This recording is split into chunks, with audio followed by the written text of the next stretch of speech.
Good morning. It's February 15th, 2022. This is To My Liberal Friends, and I'm John Haddo. You know, the bad news just keeps coming. And this morning, wholesale prices were reported to have jumped 9.7%. And that's the latest report from the Department of Labor, which means inflation is on the rise and nobody knows what to do. The administration had been predicting this week that inflation would subside, but these numbers indicate that it's not cooling off, but rather heating up. Now, the administration likes to point out that wages have increased 5.7% since last year, but inflation is running at 7.5%, which means that workers are falling behind in real income. And by that I mean their buying power, and they're falling behind by 1.8%. So if wages are only increasing by 5.7, but prices are skyrocketing, you're not gaining any ground in real income. Gas prices are up 40% year over year.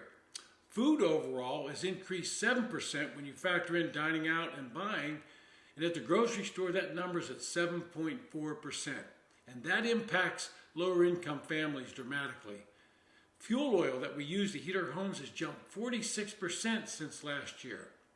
And none of this is good news for Democrats running in the midterms.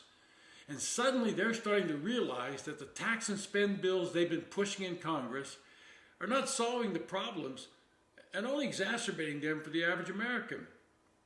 By pumping trillions of dollars into the economy in the form of various stimulus and tax credit checks, they're helping to see inflation run amok. Now, years ago, when I was working in the U.S. Senate, Russell Long, then the chairman of the Senate Finance Committee and a senator from Louisiana, he walked into the Republican cloakroom just off the Senate floor and sat down. Senator Bob Dole looked at him with a puzzled look on his face and asked him what he was doing there. He pointed out, "Your cloakroom's on the other side, Russell." Well, Senator Long just laughed. He said he was taking a break from that side. He said all he heard over there was, "Don't tax him, don't tax me, tax that man behind the tree." Well, we all had a good laugh listening to him, but basically that's been the Democratic mantra for decades. Tax someone else, but not me. So what do Democrats do when they're faced with political reality? Now they're trying to show the public they're finally facing the facts. Last week, Democratic Senators Mark Kelly, Democrat from Arizona, and Maggie Hassan, a Democrat from New Hampshire, introduced the Gas Prices Relief Act. And four other Democrats who are facing tough re-election efforts, including Catherine Cortez Masto from Nevada and Raphael Warnock from Georgia, have co-sponsored the bill. So what's this bill do? It simply eliminates the 18-cent federal gas tax for the rest of the year. In other words, until after the election. Of course, once the elections are over, this bill goes away and the gas tax comes back. But in effect, they're robbing Peter to pay Paul. That tax goes into the Federal Highway Fund, and these are the monies we use to build and repair our highways. And that money has to come from somewhere. It doesn't just magically appear. And this budget chicanery only moves the money around and does nothing to actually address the root problems of inflation and high gas prices. But it makes them look like politically they're trying to help you. Nancy Pelosi, the Speaker of the House, went on ABC's This Week, and suddenly she's talking about kitchen table issues instead of increased government spending. And here's a quote from that broadcast, and I really love it.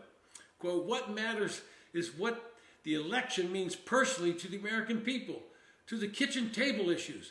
Democrats need voters to understand the empathy that we have for America's working families and the priority of meeting their needs," end quote. Now that's a lot of gobbledygook, but her trying to say, hey, listen, we're finally hearing you. Maybe we shouldn't be spending all this money. Maybe we shouldn't be fueling inflation. In another interview, Senator Cortez said, "When I'm home, I talk to Nevadans. It's the kitchen table issues." Duh. How long does it take you to figure that out? Get out of the Washington bubble. Go out and talk to your constituents more and you'll find out they're not interested in spending all this money. You have to wonder where she's been for the past year when she was demanding passage of a massive spending bill that would only increase pressure on those very kitchen table issues. They're all living in a fantasy land. They basically want to have their cake and eat it too. So what is the solution the Democrats will come up with and try and bail themselves out of the hole that they have deliberately dug? If you know anything about politics, you know that eventually they will try to run on emotion and go back to the core beliefs they had on the tax code. They will start telling you that it's the corporations that are gouging you, and we have to start taxing those corporations at higher rates. We have to make them pay their fair share. Second, they will go back to telling you that we have to tax the wealthy in the country and make them pay their fair share. One of their major pollsters is pushing them to go back to this theme, tax the rich. It's laid out very clearly in a strategy memo from the liberal group Americans for Tax Fairness. Now, I would love, for once, for someone to describe what the term fair share actually means. If you look at the tax tables, you see the top 10% earners in the country pay over 85% of the federal taxes. In some states, they pay 50% and more of their income in taxes between federal, state, and local taxes. I guess some Democrats would want to confiscate all of their money so they can redistribute it for their own political gain. But don't be fooled.